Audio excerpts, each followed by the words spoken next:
Thank you, Mr. Chairman. Just to clarify for Americans watching, we have the Inspector General present on our panel for the Department of Defense, Inspector General for the Department of State, Inspector General for the U.S. Agency for International Development, commonly referred to as USAID, and the Inspector General for the Afghanistan reconstruction. So, ladies and gentlemen, I ask you collectively, just yes or no down the line. Mrs. Stork, we'll begin with you.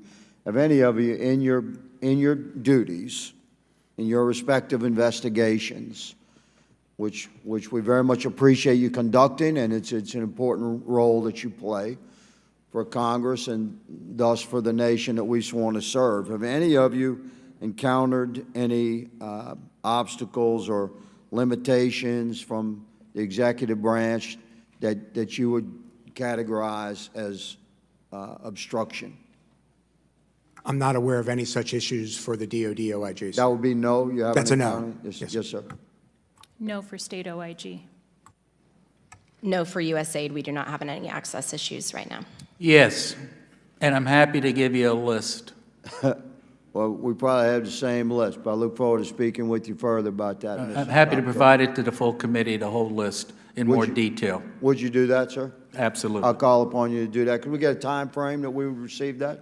I can give it to you in the next 24 hours. Thank you, sir. We expect to have it. Ladies and gentlemen, I'm going to ask you about the bombing.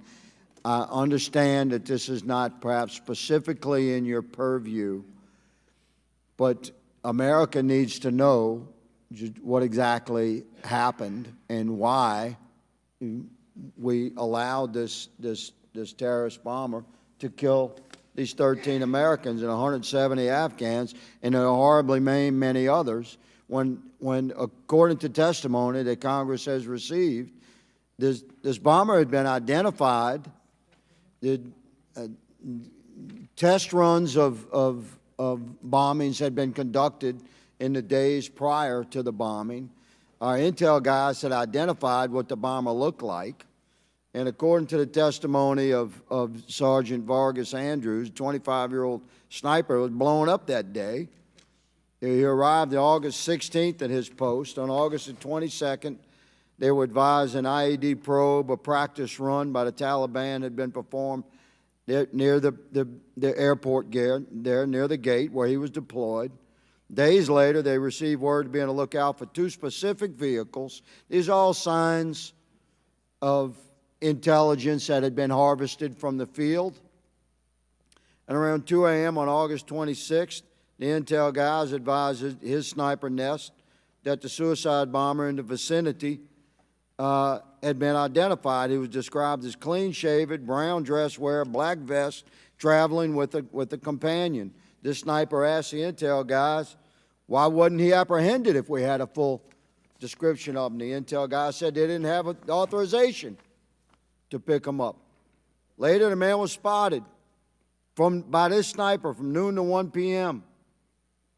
That he was in the crowd. They had him in their sights.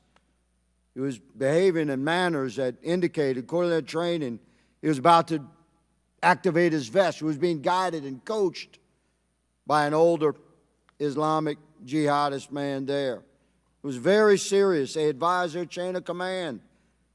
Said, please come and look at what we've got. We've got this guy. Their chain of command came to the nest and told them that they did not have green light to shoot the guy and they were not going to arrest him. Why? Quote, leadership did not have the engagement authority. Do not engage.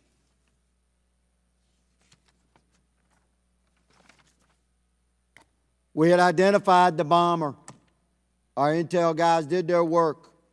The Biden administration would not authorize the shooting nor the arrest of the bomber that killed these 13 Americans and 170 of our Afghan allies and wounded and maimed many, many others. Why? I asked the Inspector Generals, do you have an answer? Can you provide that answer in writing to our committee over the course of the next several days? Sir? So, thank you for the question. As I testified in my opening statement, following the withdrawal, we pivoted our work at OIG to deal with some emergent issues. In the interest But of time, my time has expired. Do you have data regarding? Well, what I was going to say is we've not done oversight work on that now, but as I testified, we did obtain a copy of the administration's after action, and we're actively reviewing that now. And if there's additional oversight work I read to it. do, It's we'll quite do it. whitewashed. Inspector Generals, if you do have data, my time has expired. If you do have data regarding the bombing attack and the murder of American citizens at the gate in Afghanistan, we ask you to please provide your observations in writing to this committee. Mr. Chairman, I yield.